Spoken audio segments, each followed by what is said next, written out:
చెప్పాను, ఒకప్పుడు ఉద్యోగం చేయడం కాదు ఉద్యోగం ఇవ్వాలని చెప్పాను.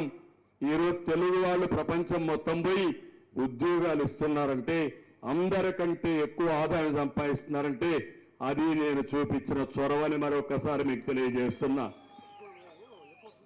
ఈ యొక్క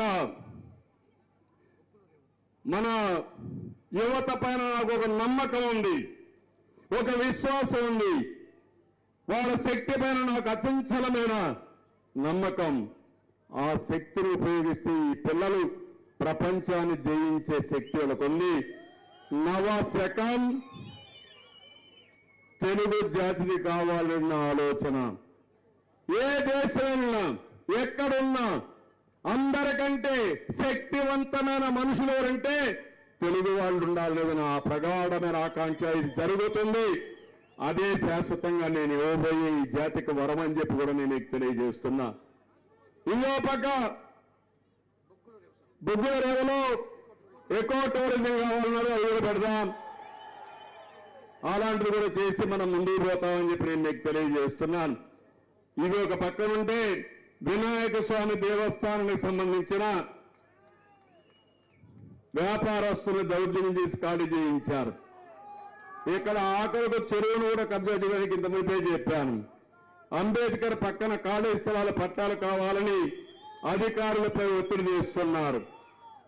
ఆర్టీడీ చెప్పాను నేను ఆ విషయం. నేను ఒకటే మాట మాట్లాడుతున్నా మీకు, వీళ్ళ ఆటలు సాగనీయను. ఒకటే హెచ్చరిస్తున్నా, ఈ మల్లనూరులో భూ కబ్జాలు చేశారు, కబద్దార్ జాగ్రత్తగా ఉండండి.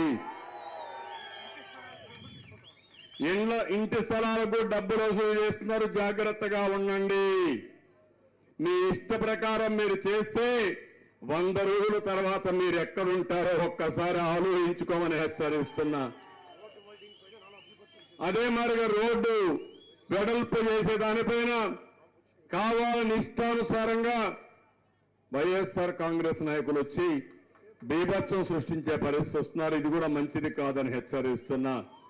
మీ రోజులు అయిపోయినాయి, మీ సినిమా అయిపోయింది. మీ నాయకుడు కూడా నిద్రలేని రాత్రులు గడుపుతున్నాడు. ఇప్పుడు మీ పార్టీలో తిరుగుబాటు వచ్చింది.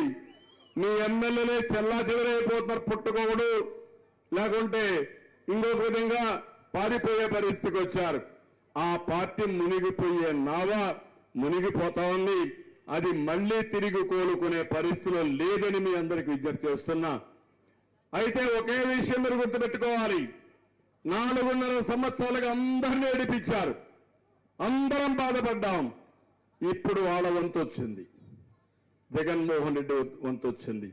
ఇలాంటి వ్యక్తి రాజకీయాలకు అర్హుడు కాదని మీ అందరికీ తెలియజేస్తూ, మన నియోజకవర్గానికి వస్తే ఒకటి అడుగుతున్నా, అందరినీ చెప్పమంటున్నాం.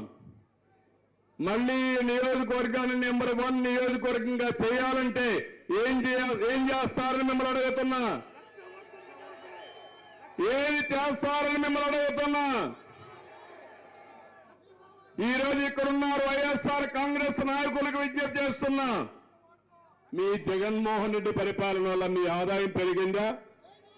భూ కబ్జాలు చేసే వాళ్ళ ఆదాయం తప్ప వైఎస్ఆర్ కాంగ్రెస్ పార్టీకి ఓటేసిన ఒక రైతు, ఒక కూలి, ఒక మహిళ, ఒక చిరు వ్యాపారి, ఒక భవన నిర్మాణ కార్మికుడు, చిన్న చిన్న పనులు చేసుకునే కాంట్రాక్టరు, ఒక నిరుద్యోగి, ఎవరికైనా ఒక ప్రభుత్వ ఉద్యోగి, ఎవరికైనా సరే మీకు మేలు జరిగిందా అని అడుగుతున్నా.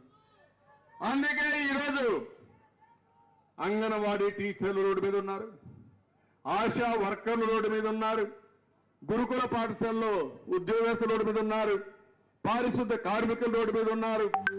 రోడ్డు మీద లేని వాళ్లే లేని పరిస్థితి వచ్చింది.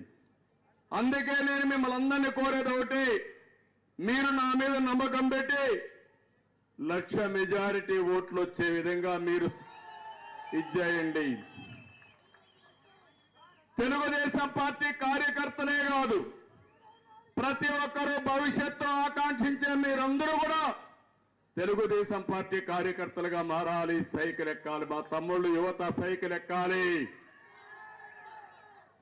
సైకిల్ ఎక్కి వైఎస్ఆర్ కాంగ్రెస్ పార్టీ ఫ్యాన్ ని చిత్తు చిత్తుగా ముక్కలు ముక్కలు చేసే బాధ్యత మీ